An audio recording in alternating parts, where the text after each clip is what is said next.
Hey everyone, we just got a massive console mod drop in Baldur's Gate 3's mod manager featuring the Book of Sorcerers, which adds 4 5th edition Sorcerer subclasses, and the Book of Wizards, finally now on console. We also got the Camp Event Overhaul mod, so I'm actually hopeful we'll see more Hyperspace Towel mods. I know a lot of people want to see them. We got a bunch of different class mods here, including the Commoner, which a lot of people have been asking for. We also got an amazing mod. I'm so stoked to see Gabe's Fun Pack here, which combines 18 of their different mods into one, which is amazing for console players with the 100 mod limit there. So thank you, GabeCamomescro, for putting that together.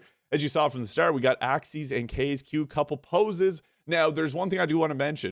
This is the first time we'll actually have a confliction with mods that are actually pretty popular. So if you're using other photo mode mods, you may have to use one or the other, as they'll oftentimes replace each other if you don't have a mod off Nexus, which unfortunately is not available on console. Maybe we'll see a compatibility patch for photo mode in some player on console, but right now, unfortunately, you can only use one at a time. I am so stoked to see the Book of Sorcerers 5e Sorcerer subclass is now available on console. This mod made by Incognito Burrito is incredible. It adds in different 5th edition mods, different subclasses, which I think the Aberrant Mind fits perfectly within the world of Baldur's Gate 3, as one of the origins for it, if you were to get this subclass, is actually the setup to Baldur's Gate 3. So it fits perfectly. I've done builds on a couple of these. I'll be doing them on all of them here in the future. And I've even thought about doing like a Lunar Sorcery Paladin with this armor here. I think that'd be really fun. Now, another cool thing about this mod is Sumer Dagnath, who made the Fighter, Monk, Barbarian, Cleric, and Ranger subclass combined, helped work on the icons for this. So this is a really cool collab here. But just to talk about the classes briefly here, the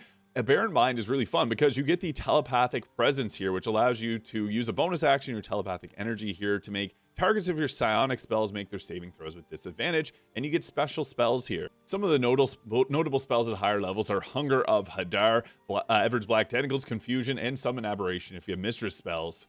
The Clockwork Soul is more of a defensive-based sorcerer, which they restore balance, so you can turn an enemy's attack roll with advantage into a normal roll, or if your teammates make a saving throw with disadvantage, you can turn it back into normal, so you're kind of protective. And then at level 6, we get the Bastion of Law, which kind of provides something similar to the Abjuration Wizard. I will be covering this in a future video. The Divine Soul, there is a mod previously on console, but it's somewhat like a healer in a sense, like a Cleric combination. You get cantrips from the Cleric spell list, and also choose from a few different spells. And again, if you got like they got a tone here as well, and you can choose from your divine affinity depending on how you want to play. Great roleplay class. And then at higher levels, you can increase your spells healing by the spell slot ×2. As well, you can also fly, similar to the Draconic Sorcerer at level 11.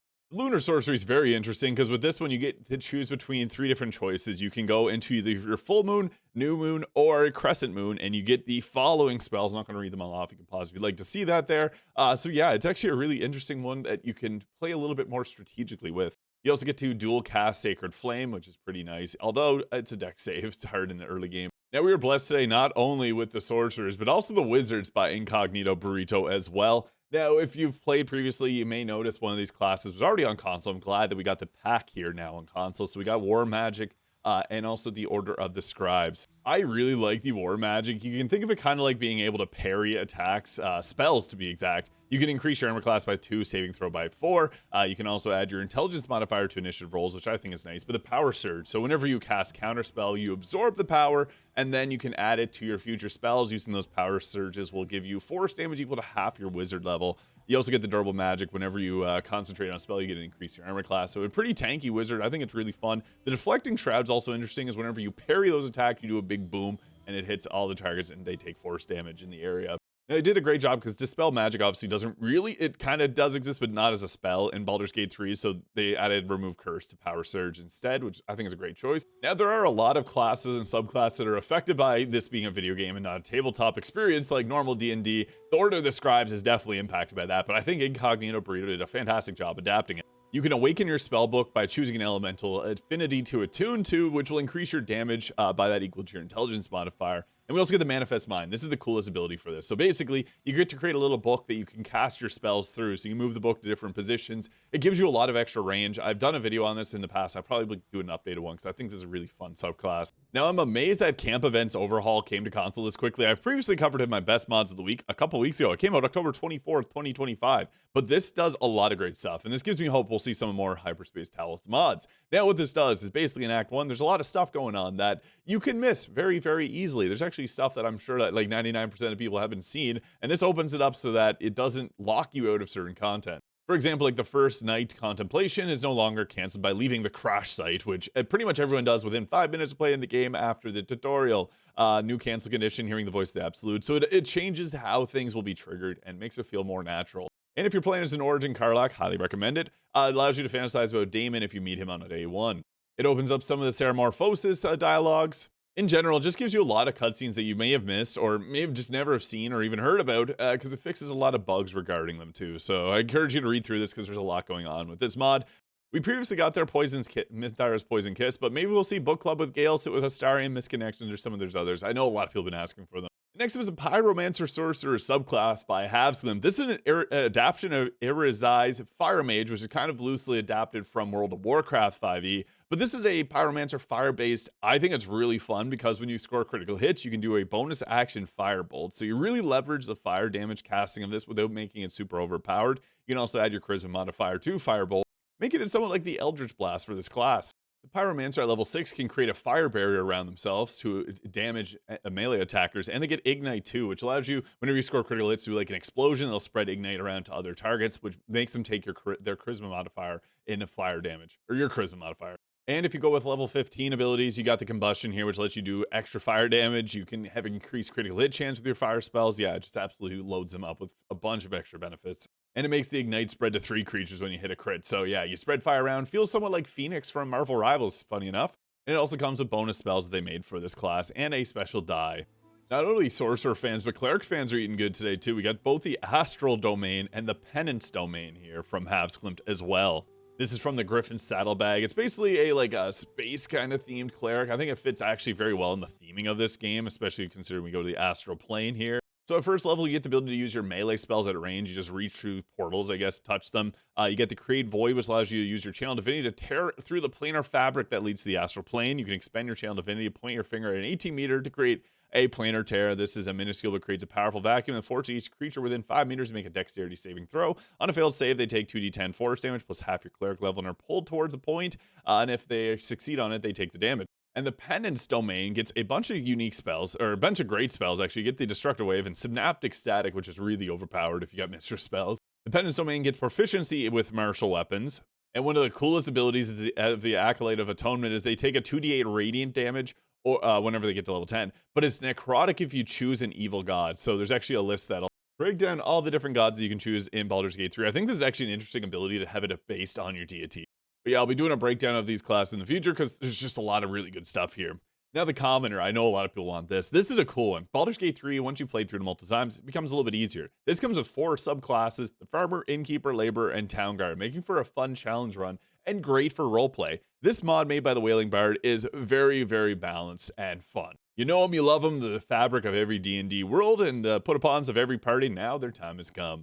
It's a silly homebrew from LaserLlama, but they've adapted it over into this game. And while they don't have very strong abilities, I think that it is a cool class. So you get the Ox from the Farmer to help out. The Innkeeper is a charmer and a savvy business person, which gives them things like friends and calm emotions. The Laborer is a physical character, and the Town Guard, a bit of combat experience there, gives them battle master maneuvers, but nothing too overpowered. You also get Tall Tales to choose for your backstory here, with my favorite, the Tale of the Unfortunate Orphan, which gives you a pet rat. I think that's awesome. So yeah, here's all the different subclass abilities that you get. But yeah, LaserLlama's Commoner now in Baldur's Gate 3 for console. This mod I'm so stoked about. Gabe's Fun Pack by GabeCamomescro. Now, I even commented when this mod first came out. I think it's an awesome mod, because this adds in 18 other mods, and it was made with console in mind. I'm stoked because this came out October 25th. Again, I covered this in my Best Mods of the Week video a couple of weeks ago, but this adds in the Bag of Holding, the Critical Mockery, which is a new mod that whenever you score a critical hit, you do a Vicious Mockery line. It's really funny. So it's combining mods that they literally put out last month too, so October 19th, that's now in this one. You get the Bag of Overwhelming Chaos, which has a lot of these different abilities here, or different things in here. You got Gabe's Pets here, which you can drink, and then gives you this here, which lets you summon in some different pets here. So if you want a skeletal dragon, you can, it's not going to be big, or yeah, you can go right ahead here and boom. All right, something a little bit smaller that'll actually fit in here. You summon this on yourself, and boom, there you got our summons. You can actually do one that'll pull from your current alignment, and mine was the Butler of Baal there. So there's a lot going on with this mod. I'll probably do a full video on this one because there's just a lot. So there's the enemy loot randomizer here, which randomizes enemy loot and vendor stock. The Mystic Forge, which lets you put 4 items into a basket and you get 1 back. It's a random item. Treasure Goblins, just like Diablo, is really fun. Gabe's mod, the Combat AI, which you can actually apply with this ability here. So there's actually the Add AI or Remove AI if you wanted to. There's also the Bone Sculptor, the Undead Crafting mod, which is pretty intense. Like this, literally could have a full video on it as well. It's basically reworks how Create Undead works, and you can create your own zombies from it. There's also Gabe's Pets, which I showed there. The Restless Dead, whenever you kill an enemy, you can sometimes come back to life. You can also enable or disable all of these. That's with the item that you got, the Bag of Holding. So there's also Explosives, just what you think it is, a mod specifically about things that explode. The Plague gives different diseases, utilizes poison damage. Any summon can be a vendor. Dwarf Tossing, dwarves you can throw, and a throwing kitty. Gabe's Darts and Daggers, the new feat, Barbarian Brawler, which allows barbarians to fight unarmed at almost monk-like levels, which is really fun. Underpants Gnomes, which are little gnomes that'll steal from you and you gotta fight them. Yeah, there's a lot. Arachnophobia mode, death penalties. I've covered a lot of these mods in the past. GabeCamomescro does a fantastic job. I'm so stoked that this is on console. I'll probably do a future video on this one. We also got Axie and KSQ couple poses by Axiana. Now, I did mention that this does have issues. If you have other photo mode mods, this one may not appear. Sometimes it appears for me, sometimes it doesn't. It's really strange, but between this here, you got body type 1 and body type 2, so you're going to pose with them. You don't have to use body type 2 on body type 2. Like at the start of the video, I used 2 body type 1 there. And there's seated or lying down ones, and then there's a bunch of different ones. You're just going to match it up. Like if you pick devoted, you'd pick devoted on both characters here. These photos, I'm doing a photo mode mod video in the future here because there's just so many good ones. Mostly on Nexus, so I'm actually happy to see a really solid one on console now. And there's some cool ones. You can do piggybacks. It doesn't have to be like a romance-focused one. You can just do it with your friends or really whatever. I think this is a fantastic mod. I'm so happy this is available on console. And again, hopefully we'll see a compatibility patch at some point for console players too. We also got Unholy Smite. Now, this mod by Chizfreak here adds it feels like it's natural to the game, but basically Oathbreakers will now get the Unholy Smite, which adds necrotic damage, and you can upcast up to level 9, so it's compatible with the level 20 mods. Shouldn't conflict with anything, which is really cool. So yeah, necrotic damage is kind of a little bit weaker than Radiant in most situations, but this one, it's just clean, it has a clean icon. There's another mod I'm aware for console. You may prefer this one, just depends. Now, the Feline Fiendish Cambion eye replacer mod by Nick Gima. I love this. So basically it makes, like, I honestly think that their eyes feel more natural being this way. It just basically changes their eyes to have the cat textures here, and it changes all the different tieflings. I think it's pretty menacing. Nick Gima does fantastic work with Raphael and all the tieflings and devils in Baldur's Gate 3. So, yeah, incredible job with the Feline Fiendish Cambion eye replacer. It's also compatible with all the Raphael outfit mods. So yeah, you get a lot of great choices here.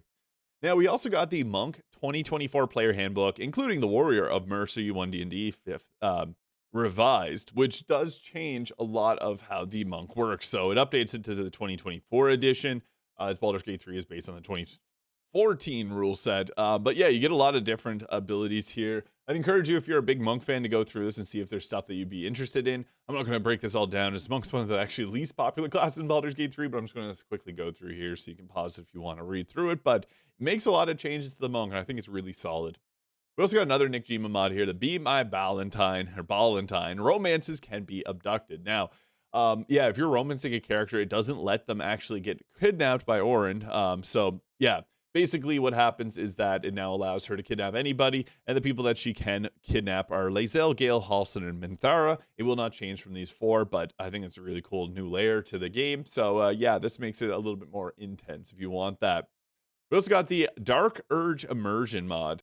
True total immersion. I'm not sure why the text is not appearing for this mod, but this mod's made by Radical Edward X11 or the 12th. Yeah, so basically this gives it so that you start the game with more of a wretched from Elden Ring or Dark Souls style. Like you got the robes on your character. Feel like a true dirge. If you know the lore of what happens, it makes a little bit more sense to have a bunch of broken armor and stuff. So I sometimes have issues with mods that impact what you start with, so I just want to mention that there in case someone else has any issues that it could be due to this mod. So I'm not saying this mod has any issues. I just know from my experience in the past, a lot of the mods that change your starting gear sometimes don't work too well on console, but they got approved. So We also got another cool mod with Darker Cazador's Palace by Stanto here. So basically, there's a few different mods like this that make the game a whole lot darker. There's also mods by CH, the Better Torch mod, which will make it brighter so you can actually see a little bit better. Yeah, much more immersive when it's that dark, but entirely up to you because it's just one section of the game for one of your 100 mods. Just want to, yeah, point this one out. It's a really cool mod, though. We also got Laezel Kiss Dialogue here by Sinus23. So basically, what this does now, Laezel will react whenever you give her the kiss there. So there's a few different mods that have been popping up like this that just enable content that sometimes get blocked out.